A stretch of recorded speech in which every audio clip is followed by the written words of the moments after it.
আলহামদুলিল্লাহ আমরা গত দুই পর্বে খোলাফায়ে রাশেদার দুইজন বিশিষ্ট সাহাবী হজরত আবু বকর ও হজরত উমর রাদিয়াল্লাহু আনহু এর জীবনী সংক্ষেপে আলোচনা করেছি। আজ আমরা খোলাফায়ে রাশেদা এবং আশারে মুবাশশারার একজন সম্মানিত সাহাবা হজরত ওসমান ইবনে আফফান রাদিয়াল্লাহু আনহু সম্পর্কে জানব ইনশাআল্লাহ।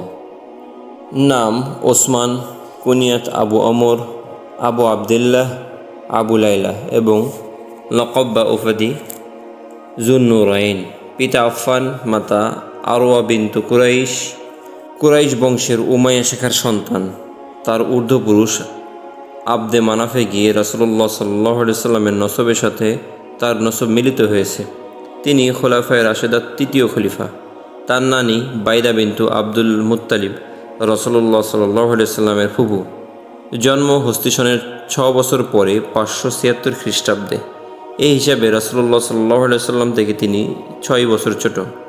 তবে তার জন্মসন সম্পর্কে বিস্তর মতভেদ রয়েছে, ফলে শাহাদাতের সময় তার সঠিক বয়স কত ছিল সে সম্পর্কে অনুরূপ মত পার্থক্য পরিলক্ষিত হয়। কোনো বর্ণনা মতে তার জন্ম হয় তায়েফে। ওসমান রাদিয়াল্লাহু আনহু ছিলেন মধ্যমা আকৃতির সুঠাম দেহের অধিকারী, মাংসহীন গণ্ডদেশ, ঘন দাড়ি, উজ্জ্বল ফর্সা, ঘন কেশ, বুক ও কোমর চওড়া, কান পর্যন্ত ঝোলানো জুলফি, পায়ের নলা মোটা, পশম ভরা লম্বা বাহু, মুখের বসন্তের দাগ, মেহেদি রঙের দাড়ি এবং স্বর্ণখচিত দাঁত। ওসমানের জীবনের প্রাথমিক অবস্থা অন্যান্য সাহাবীর মতো জাহিলি যুগের অন্ধকারে রয়ে গেছে। তার ইসলাম পূর্ব জীবন এমনভাবে বিলীন হয়েছে যেন ইসলামের সাথেই তার জন্ম। ইসলাম পূর্ব জীবনের বিশেষ কোনো তথ্য ঐতিহাসিকরা তাদের কাছে পৌঁছাতে পারেনি। ওসমান ছিলেন কুরাইশ বংশের অন্যতম কুস্তিবিদ্যা বিশারদ। কুরাইশদের প্রাচীন ইতিহাসেও ছিল তার গভীর জ্ঞান। তার প্রজ্ঞা, অভিজ্ঞতা, সৌজন্য ও লৌকিকতাবোধ ইত্যাদি গুণাবলীর জন্য সবসময় তার পাশে মানুষের ভিড় জমে থাকত। জাহেলি যুগের কোনো অপকর্ম তাকে স্পর্শ করতে পারেনি। লজ্জা ও প্রখর আত্মমর্যাদাবোধ ছিল তার মহান চরিত্রের প্রধান বৈশিষ্ট্য। যৌবনে তিনি অন্যান্য অভিজাত কুরাইশদের মতো ব্যবসা শুরু করেন। সীমাহীন সততা ও বিশ্বস্ততার গুণে ব্যবসায় অসাধারণ সাফল্য অর্জন করেন। মক্কার সমাজে একজন বিশিষ্ট ধনী ব্যবসায়ী হিসেবে গনি উপাধি লাভ করেন। ওসমানকে আস-সাবিকুন আল-আউওয়ালিন অর্থাৎ প্রথম পর্বে ইসলাম গ্রহণকারী হিসেবে বিবেচনা করা হয়। আশারে মুবাশশারা এবং সেই 6 জন শ্রেষ্ঠ সাহাবীর মধ্যে গণ্য করা হয় যাদের প্রতি রাসূলুল্লাহ সাল্লাল্লাহু আলাইহি সাল্লাম আমরণ খুশি ছিলেন। আবু বকর রাদিয়াল্লাহু আনহুর সাথে তার গভীর সম্পর্ক ছিল। তারই তাবলীগ ও উৎসাহে তিনি ইসলাম গ্রহণ করেন। সিরাতে ইবনে হিশামের মতে মক্কার আরও অনেক নেতৃবৃন্দের আচরণের বিপরীতে ওসমান রাদিয়াল্লাহু আনহু রাসূলুল্লাহ সাল্লাল্লাহু আলাইহি সাল্লামের নবুয়তের সূচনা পূর্বেই তার দাওয়াতে সাড়া দেন এবং আজীবন জাল মাল, সহায় সম্পত্তি দ্বারা মুসলমানদের কল্যাণব্রত ছিলেন। ওসমান রাদিয়াল্লাহু আনহু বলেন, আমি ইসলাম গ্রহণকারী 4 জনের মধ্যে চতুর্থ। ইবনে ইসহাকের মতে আবু বকর, আলী ও যায়েদ বিন হারিসের পরে ইসলাম গ্রহণকারী প্রথম ব্যক্তি ওসমান রাদিয়াল্লাহু আনহু। ওসমানের ইসলাম গ্রহণের প্রেক্ষাপট সম্পর্কে সিরাত লেখক ও মুহাদ্দিসগণ যেসব বর্ণনা দিয়েছেন তার সারকথা নিম্নরূপ। কেউ বলেন তার খালা সুদা ছিলেন সে যুগের একজন বিশিষ্ট কাহিন বা ভবিষ্যৎ বক্তা। তিনি নবী করিম সাল্লাল্লাহু আলাইহি সাল্লাম সম্পর্কে ওসমান রাদিয়াল্লাহু তাআলা আনহুকে কিছু কথা বলেন এবং তার প্রতি ঈমান আনার জন্য উৎসাহ দেন। তারই উৎসাহে তিনি ইসলাম গ্রহণ করেন। আল ফিতনাতুল কুবরা গ্রন্থে উল্লেখিত আছে। পক্ষান্তরে ইবনে সাদ সহ আরও অনেকে বর্ণনা করেন ওসমান রাদিয়াল্লাহু আনহু সিরিয়া সফরে ছিলেন। তখন তিনি মোয়ান ও জারকান মধ্যবর্তী স্থানে বিশ্রাম করছিলেন। তখন তন্দ্রালু অবস্থায় এক আহ্বানকারীকে বলতে শুনলেন, ওহে ঘুমন্ত ব্যক্তিরা, তাড়াতাড়ি করো, আহমদ নামের রাসূল মক্কায় আত্মপ্রকাশ করেছে। মক্কায় ফিরে এসে শুনতে পেলেন বাক্যটি সত্য। অতঃপর আবু বকরের আহ্বানে ইসলাম গ্রহণ করেন। ওসমান রাদিয়াল্লাহু আনহু যখন ইসলাম গ্রহণ করেছিলেন তখন তার বয়স 30-এর উপরে। ইসলাম পূর্ব যুগেও আবু বকর রাদিয়াল্লাহু তাআলা আনহুর সাথে তার ঘনিষ্ঠ সম্পর্ক ছিল। প্রায় প্রতিদিনই তার আবু বকরের বাড়িতে যাতায়াত ছিল। একদিন আবু বকর রাদিয়াল্লাহু তাআলা আনহু তার সামনে ইসলামের দাওয়াত পেশ করেন। ঘটনাক্রমে রাসূলুল্লাহ সাল্লাল্লাহু আলাইহি ওয়াসাল্লামও তখন সে পথ দিয়ে যাচ্ছিলেন। তিনি বলেন, ওসমান, জান্নাতে প্রবেশকে মেনে নাও। আমি তোমাদের এবং আল্লাহর সকল মাখলুকের প্রতি তার রাসূল হিসেবে এসেছি। এই কথা শোনার সাথে সাথে তিনি ইসলাম গ্রহণ করলেন। ওসমানের ইসলাম গ্রহণের পর তার খালা সুদা তাকে অভিনন্দন জানিয়ে একটি কাসিদা রচনা করেছিলেন। ইসলাম গ্রহণের পর কুরাইশদের একজন সম্মানিত ব্যক্তি হওয়া সত্ত্বেও তাকে ইসলামের শত্রুদের লাঞ্ছনার শিকার হতে হয়। তার চাচা হাকাম ইবনে আবিল আজ তাকে রশি দিয়ে বেঁধে বেদম মার দিত। সে বলতো, একটা নতুন ধর্ম গ্রহণ করে তুমি আমাদের বাপ দাদার মুখে কালি দিয়েছ। এই ধর্ম ত্যাগ না করা পর্যন্ত তোমাকে ছাড়া হবে না। এতে ওসমান রাদিয়াল্লাহু তাআলা আনহু এর ঈমানের একটুও টলেনি। তিনি বলতেন, তোমাদের যা ইচ্ছে করো, এই দিন আমি কখনোই ছাড়তে পারবো না। ওসমান রাদিয়াল্লাহু আনহু ইসলাম গ্রহণের পর রাসূলুল্লাহ সাল্লাল্লাহু আলাইহি ওয়াসাল্লামের নিজ কন্যা রুকাইয়াকে তার সাথে বিয়ে দেন। হিজরি 2য় সনে মদিনায় রুকাইয়ার ইন্তেকাল হলে রাসূলুল্লাহ সাল্লাল্লাহু আলাইহি ওয়াসাল্লাম তার দ্বিতীয় কন্যা উম্মে কুলসুমকে তার সাথে বিয়ে দেন। এই কারণে তিনি যুন-নুরাইন বা দুই জ্যোতির উপাধি অধিকার লাভ করেন। রুকাইয়া ছিলেন খাদিজা রাদিয়াল্লাহু আনহা এর গর্ভজাত সন্তান।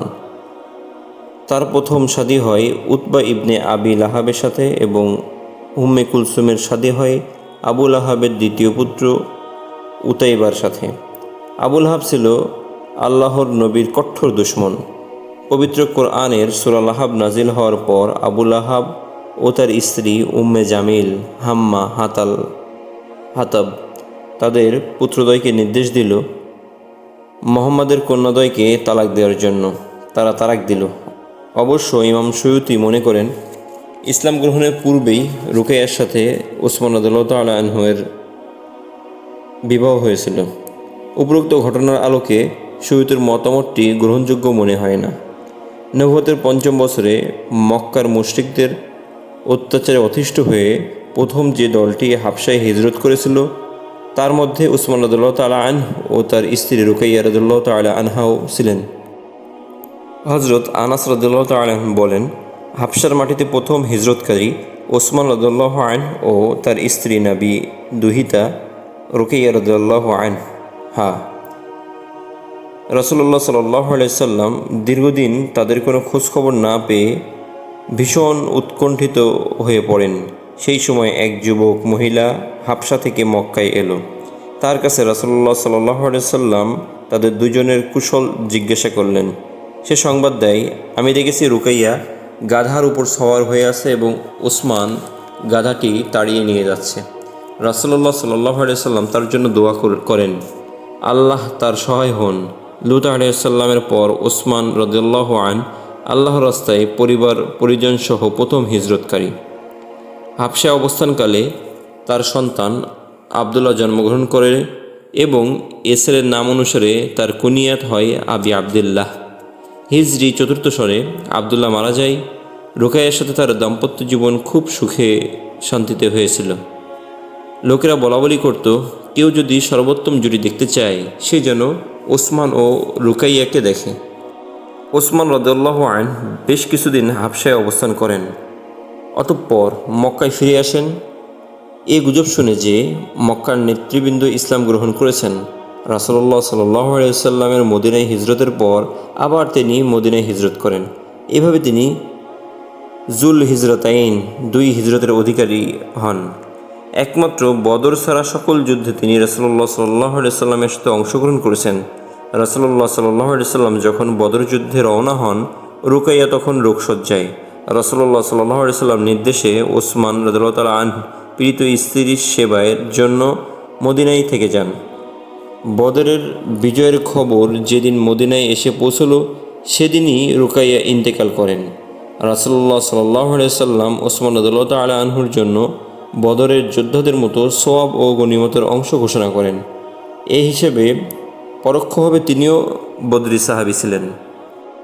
রুকাইয়ার ওফাতের পর রাসূলুল্লাহ সাল্লাল্লাহু আলাইহি সাল্লাম রুকাইয়ার ছোট বোন উম্মে কুলসুমকে ওসমান রাদিয়াল্লাহু তাআলা আনহুর সাথে বিয়ে দেন হিজরি ৩য় সনে।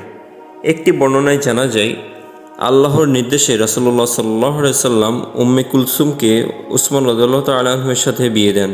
হিজরি ৯ম সনে উম্মে কুলসুমও নিঃসন্তান অবস্থায় মারা যান। উম্মে কুলসুমের মৃত্যুর পর রাসূলুল্লাহ সাল্লাল্লাহু আলাইহি সাল্লাম বলেন, আমার যদি তৃতীয় কোনো মেয়ে থাকতো তাকেও আমি ওসমানের সাথে বিয়ে দিতাম। ওসমান রাদিয়াল্লাহু আনহু উহুদের যুদ্ধেও অংশগ্রহণ করেন, কিন্তু সেই মুষ্টিমেয় কিছু যোদ্ধাদের মতো রাসূলুল্লাহ সাল্লাল্লাহু আলাইহি সাল্লামের সাথে অটল থাকতে পারেননি। অধিকাংশ মুহাজিরদের সাথে তিনিও ময়দান থেকে চলে যান। অবশ্য আল্লাহ তাআলা তাদের জন্য ক্ষমা ঘোষণা করেছেন। পরবর্তী সকল যুগেই অন্য সব বিশিষ্ট সাহাবীদের মতো অংশগ্রহণ করেছেন। রাসূলুল্লাহ সাল্লাল্লাহু আলাইহি সাল্লাম তাবুক অভিযানের প্রস্তুতি ঘোষণা দিলে মক্কা ও অন্যান্য আরব গোত্রসমূহ ঘোষণা দিলেন এ অভিযানে অংশগ্রহণের জন্য। সাহাবী ফৌজের সংগঠন ও ব্যয় নির্বাহের সাহায্যে আবেদন জানালেন। সাহাবীরা ব্যাপকভাবে সাহায্যের হাত বাড়িয়ে দিলেন। আবু বকর রাদিয়াল্লাহু তাআলা আনহু তার সকল অর্থ রাসূলুল্লাহ সাল্লাল্লাহু আলাইহি সাল্লামের হাতে তুলে দিলেন। ওমর রাদিয়াল্লাহু আনহু তার মোট অর্থের অর্ধেক নিয়ে হাজির হলেন। আর এই যুদ্ধের 1/3 সৈন্যের যাবতীয় ব্যয়ভার ওসমান রাদিয়াল্লাহু তাআলা নিজ কাঁধে তুলে নিলেন। তিনি প্রায় 900 উট ও 50টি ঘোড়া সরবরাহ করেন। ইবনে ইসহাক বলেন, তাবুকের বাহিনীর পিছনে ওসমান রাদিয়াল্লাহু আনহু এত বিপুল অর্থ ব্যয় করেন যে তার সমপরিমাণ আর কেউ ব্যয় করতে পারেনি। কোনো বর্ণনায় এসেছে, তাবুকের প্রস্তুতির জন্য ওসমান রাদিয়াল্লাহু তাআলা কোচরে করে 1000 দিনার নিয়ে এসে রাসূলুল্লাহ সাল্লাল্লাহু আলাইহি সাল্লামের কোলে ঢেলে দেন। রাসূলুল্লাহ সাল্লাল্লাহু আলাইহি সাল্লাম খুশিতে দিনারগুলো উল্টে পাল্টে দেখেন এবং বলেন, আজ থেকে ওসমান যা কিছুই করবে কোনো কিছুই তার কোনো ক্ষতি করতে পারবে না। এভাবে অধিকাংশ যুদ্ধের প্রস্তুতির সময় তিনি প্রাণ খুলে চাঁদা দিতেন। একটি বর্ণনায় এসেছে, তাবুকের যুদ্ধে তার দানে সন্তুষ্ট হয়ে রাসূলুল্লাহ সাল্লাল্লাহু আলাইহি সাল্লাম তার আগে পিছে সকল গুনাহ মাফের জন্য দোয়া করেন এবং তাকে জান্নাতের ওয়াদা করেন।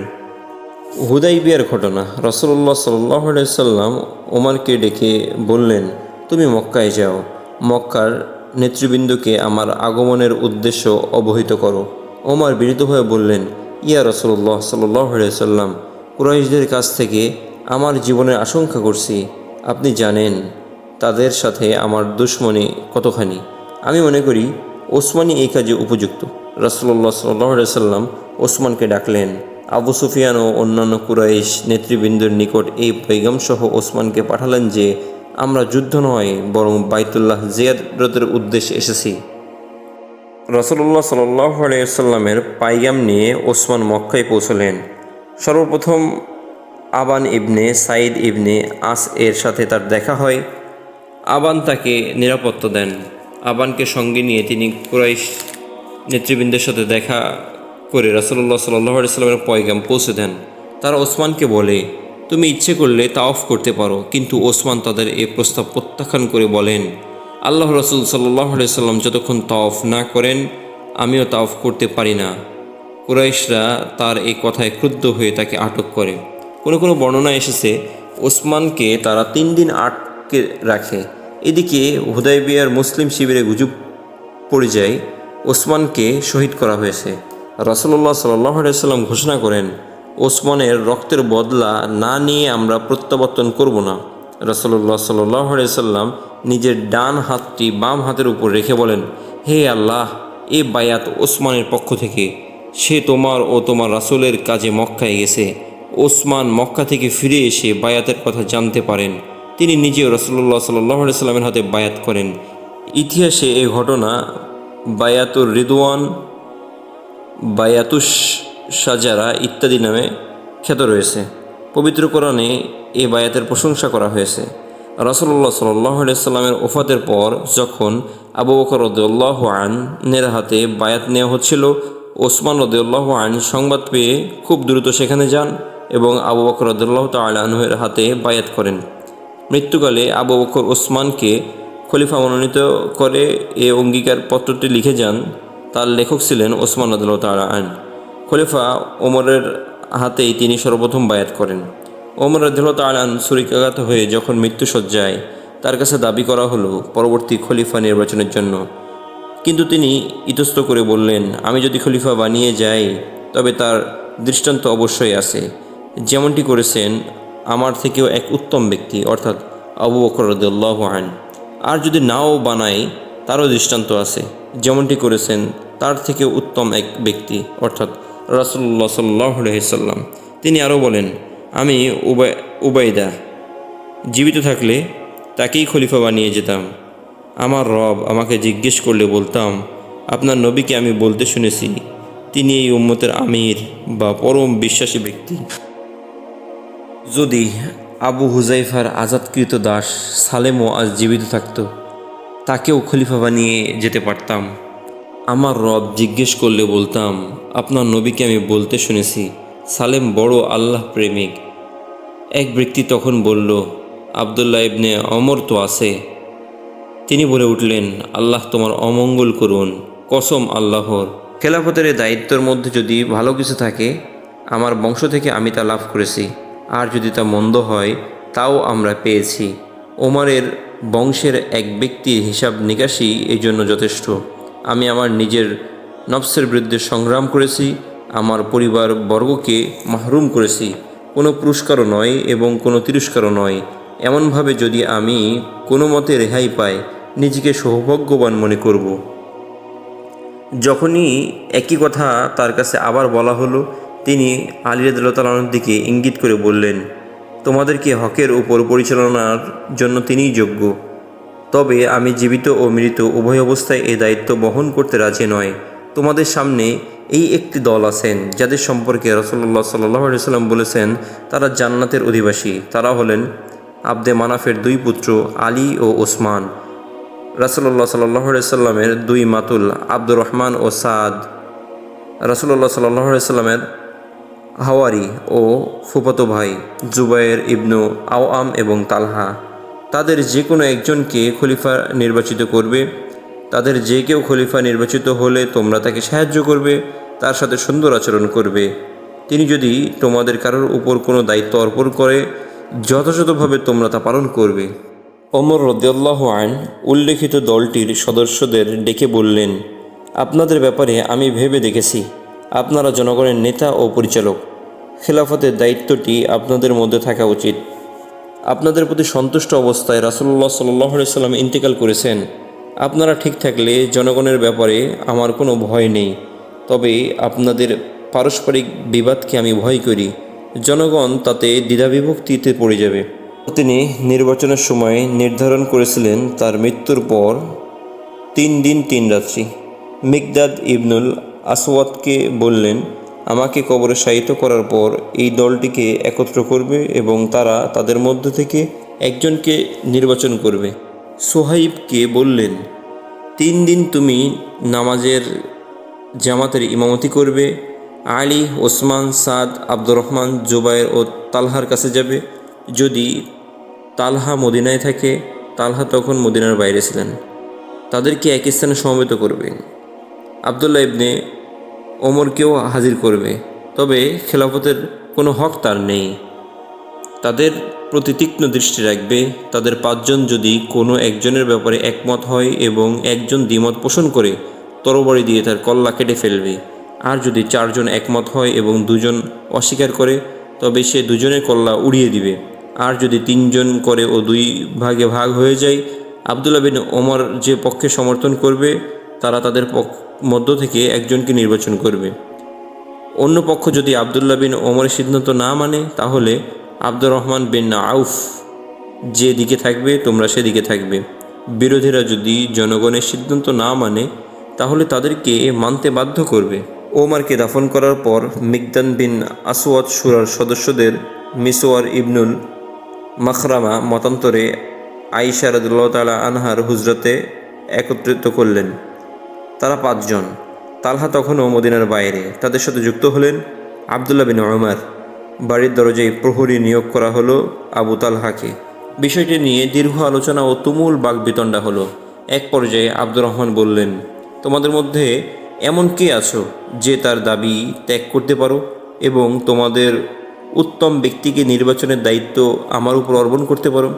আমি আমার খেলাফতের দায়িত্ব ত্যাগ করছি। ওসমান সর্বপ্রথম এই প্রস্তাবে রাজি হন। আব্দুর রহমানের হাতে তার ক্ষমতা ন্যস্ত করলেন। তারপর অন্য সকলে তার অনুসরণ করলেন। এভাবে খলিফা নির্বাচনের গোটা দায়িত্বটা আব্দুর রহমানের উপর এসে বর্তায়।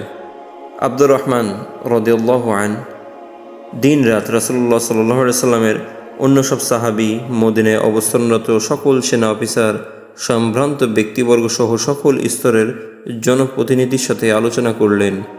কখনো ব্যক্তিগতভাবে, কখনো সম্মিলিতভাবে। প্রায় সকলেই ওসমান রাদিয়াল্লাহু আনহুর পক্ষে তাদের মতামত ব্যক্ত করলেন। যেদিন সকালে ওমর নির্ধারিত সময় সীমা শেষ হবে, সে রাতে আব্দুর রহমান এলেন মাখরামার বাড়িতে। তিনি প্রথমে জুবাইর ও সাদকে ডেকে মসজিদে নববীর সোফা বসে এক এক করে তাদের সাথে কথা বললেন। এভাবে ওসমান রাদিয়াল্লাহু তাআলা আনহু ও আলী রাদিয়াল্লাহু তাআলা আনহুর সাথেও সুবে সাদিক পর্যন্ত একান্তে আলাপ করেন। এদিকে মসজিদে নববীতে লোক পরিপূর্ণ। শেষ সিদ্ধান্তটি শোনার জন্য সবাই ব্যাকুল। ফজরের নামাজের পর সম্ভবত মদিনাবাসীদের উদ্দেশ্যে সংক্ষিপ্ত এক ভাষণের পর আব্দুর রহমান খলিফা হিসেবে ওসমান রাদিয়াল্লাহু তাআলা আনহুর নামটি ঘোষণা করেন এবং তার হাতে বায়াত করেন। তারপরই আলী রাদিয়াল্লাহু তাআলা আনহুও বায়াত করেন। অতঃপর সমবেত জনমণ্ডলী ওসমান রাদিয়াল্লাহু তাআলা আনহুর হাতে বায়াত করেন। হিজরি 24 সনের পহেলা মুহররম সোমবার সকালে তিনি খিলাফতের দায়িত্ব গ্রহণ করেন। ওসমান রাদিয়াল্লাহু তাআলা আনহু অত্যন্ত দক্ষতার সাথে খেলাফতের দায়িত্ব পালন করতে থাকেন। খেলাফতের প্রথম পর্যায়ে তার বিরুদ্ধে তেমন অভিযোগ শোনা যায় না, তবে শেষের দিকে বসরা, মিশর প্রভৃতি অঞ্চল থেকে তার বিরুদ্ধে অসন্তোষ দানা বেঁধে উঠতে থাকে। মূলত এই অসন্তুষ্ট সৃষ্টির পশ্চাতে বিশেষ ভূমিকা পালন করে পরাজিত ইহুদি শক্তি। ধীরে ধীরে তারা সংঘবদ্ধভাবে বিদ্রোহী হয়ে ওঠে এবং মদিনায় খলিফার বাসভবন ঘেরাও করে। বিদ্রোহীদের মধ্যে কোনো উল্লেখযোগ্য ব্যক্তি ছিল না। তারা খলিফাকে হত্যার হুমকি দিয়ে পদত্যাগ দাবি করে। খলিফার বাসগৃহের খাদ্য ও পানি সরবরাহ বন্ধ করে দেয়। মসজিদে নামাজ আদায়ে বাধা সৃষ্টি করে।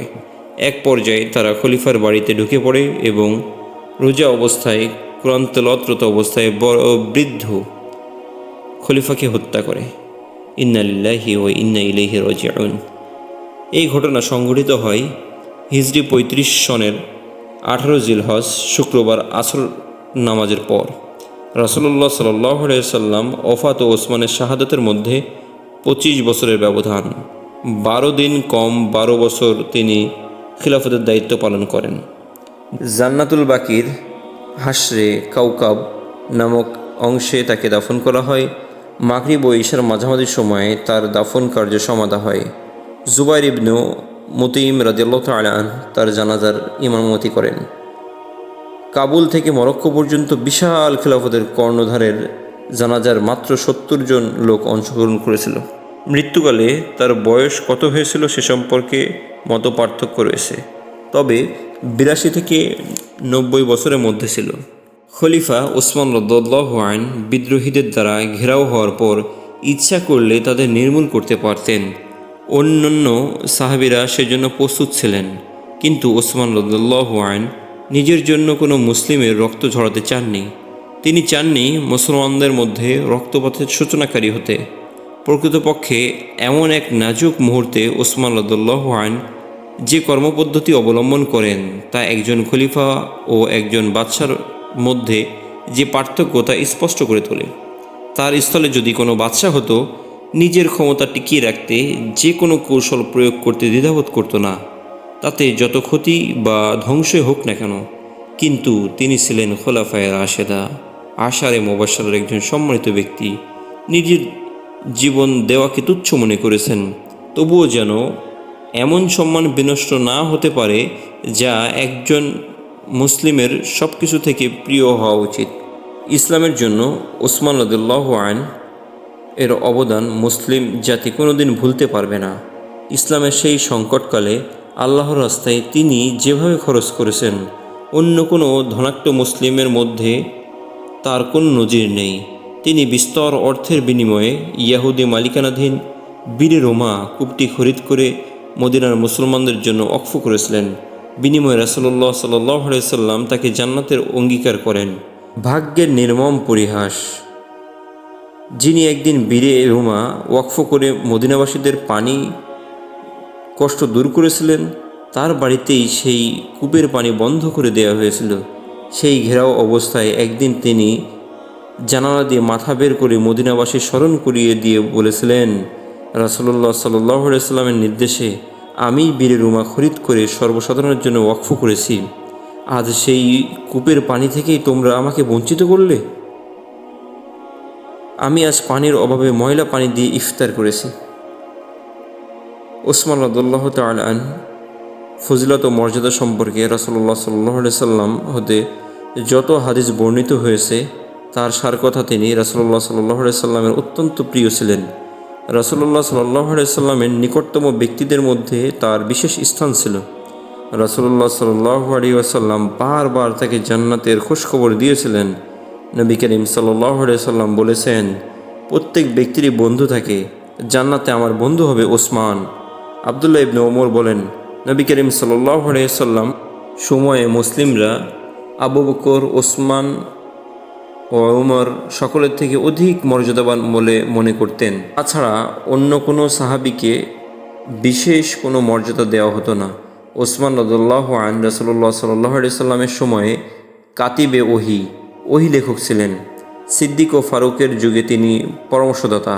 প্রতি বছরে তিনি হজ আদায় করতেন, তবে যে বছর শহীদ হন ঘেরাও থাকার কারণে হজ আদায় করতে পারেননি। সারা বছরে রোজা রাখতেন, সারা রাত ইবাদতে কাটাত। রাতে কারো ঘুমের ব্যাঘাত ঘটাতেন না, রাতে চাকরদের খিদমত গ্রহণ করতেন না। তিনি ছিলেন অত্যন্ত লাজুক। রাসূলুল্লাহ সাল্লাল্লাহু আলাইহি সাল্লাম বলেছেন, আমার উম্মতের মধ্যে উসমান সর্বাধিক লজ্জাশীল। তিনি আরও বলেন, উসমানকে দেখে ফেরেশতারাও লজ্জা পায়। আত্মীয় বন্ধুদের প্রতি ছিলেন অত্যন্ত সদয়। তার গুণাবলী ও মর্যাদা সংক্ষিপ্ত প্রবন্ধে শেষ করা সম্ভব নয়। এটাই ছিল আসহাবে রাসূলের জীবন কথা গ্রন্থের ওসমান রাদিয়াল্লাহু আনহু এর জীবন ইতিহাস।